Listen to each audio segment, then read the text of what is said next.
আসসালামু আলাইকুম প্রিয় দর্শক, কেমন আছেন? আশা করি আল্লাহর রহমতে আপনারা সবাই ভালো আছেন। আমিও ভালো আছি। নতুন আরেকটা ভিডিও নিয়ে আসলাম আপনাদের মাঝে কিছু তথ্য দেওয়ার জন্য।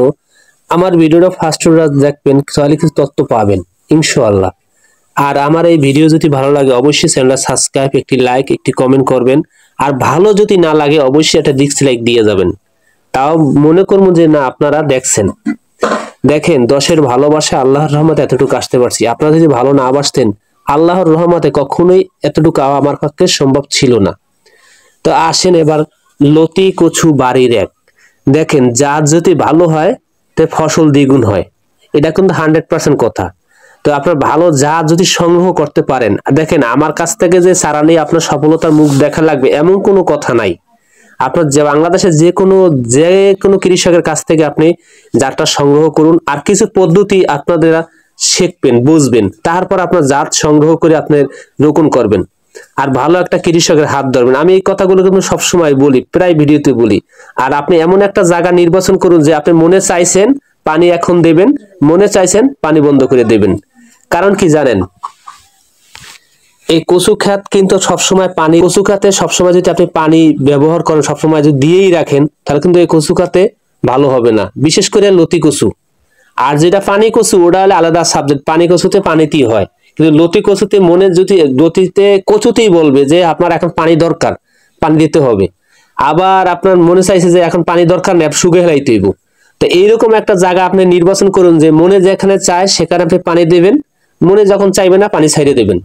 এরকম জায়গা নির্বাচন করে সুন্দর করে চারিদিকে যদি বেরি দিয়ে আপনি যদি পানিটা আটকায় রাখতে পারেন, এবং সার ওষুধ মারলে যদি বাইরে কোনো জমিনে না যাইতে পারেন, এরকম যদি আপনি জায়গাটা সংগ্রহ করে নির্বাচন করে যদি আপনি চারা রোপণ করতে পারেন, তাহলে আল্লাহর রহমতে 100% লতি কচু বাড়ির এক যে ব্যক্তি করবে সেই সফলতার মুখ দেখতে পারবে ইনশাআল্লাহ। যদি আমার কাছ থেকে চারা লাগবে, আমি আগেও বলছি এখনো বলছি যে আমার কাছ থেকে চারা লাগবে কোনো কথা নাই, কিন্তু লতি কচু বাড়ির এক সংগ্রহ যদি করেন, যদি ভালো লাগে আমার কাছ থেকে চারা নিতে পারেন। আর যশোরের লতিরাজ বলছি যে যশোরের লতিরাজ আছে আর নাটোর আছে, এই জাতের চারাও যদি আপনারা নিতে চান আমার কাছ থেকে নিতে পারেন। আমি যে এখন যে ভিডিওটা দেখাইতে আছি এটা হলো যশোরের না, যেটা যশোরের লতিরাজ না, এটা বাড়ির লতিরাজ একের ভিডিও। দেখেন কত সুন্দর, আপনি যদি একটু খেয়াল করেন, ছোট ছোট গাছ, একবার চারা দেখেন, লতির কিন্তু অভাব নাই। প্রত্যেকটা গাছে দেখেন কত সুন্দর লতি বেরিয়েছে। আরে ভাই, আপনি লতি বাজারজাত করার জন্যই তো আপনি এই জিনিসটা লাগাইবেন, আপনি লাভবান হওয়ার জন্য। যদি আপনি ক্ষতিগ্রস্ত হন, তাহলে তো আপনি এই জাত লাগাই কোনো লাভ নাই। এই জাত লাগাই কোনো লাভ নাই। আপনি ভালো একটা জাত সংগ্রহ করুন, ভালো জাত সংগ্রহ, ভালো একটা জায়গা সংগ্রহ এই নির্বাচন করুন, পরে আপনি এই জাতটা রোপণ করুন। দেখেন, সবাই কিন্তু এই চাষ করার লাগে অনেকেই ফোন দেয় যে সিদ্দিক ভাই আমি এই জাত চাষ করবো, এই জাতটা আমার কাছে পছন্দ হয়েছে। ভাই, পছন্দ হইলে হবে না, কিছু সিস্টেম আছে। আমি যেরকম মাঠে কাজ করি, আপনার ওই মাঠে কাজ করতে হবে। কি ভাই, ফসল যদি ফলাইতে চান ভালোভাবে, ঠিক আছে, তাহলে আপনার নিজে পরিশ্রম করতে হবে।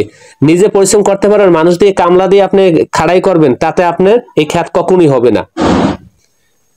এই খ্যাত কখনোই হবে না। এই খ্যাত করতে গেলে আপনার নিজের পরিশ্রম করতে হবে, নিজের মাঠে থাকতে হবে, কোন সময় কি চায়, হ্যাঁ, ওই সময় ওইটাও ওই গাছে প্রয়োগ করতে হবে। ঔষধ চাইলে ঔষধ, সার চাইলে সার, আর গাছের পরিচর্যা, ঠিক আছে। এই কিছুগুলো যদি আপনার এই নিয়ন্ত্রণ করতে পারেন, এই কিছুগুলো কাজ, তাহলে আপনার সফলতার মুখ দেখতে পারবেন। আপনার কখনো আপনি সফলতার মুখ দেখতে পারবেন না, এটা 100% শিওর।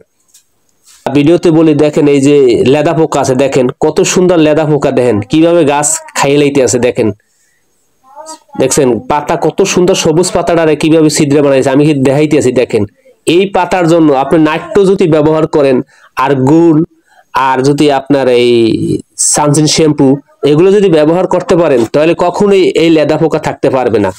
দেখেন, এই গাছে কিন্তু বড় ধরনের 2-3টা রোগ আছে। একটা হলে হরিং পোকা, একটা হলে সুসি পোকা, আর 3 নাম্বার হইলে এই লেদা পোকা। এই গাছ যদি ধরতে পারে তো শেষ। দেখেন, এই গাছে কিন্তু আর একটা ক্ষতি হয়েছে। দেখেন, এই গাছ কিন্তু মাজরায় খাইছে। মাজরায় বলতে অনেক কিছু বোঝা যায়, মাজরা একটা পোক আছে সেটা না, এটা ভিটামিনের অভাব গাছের।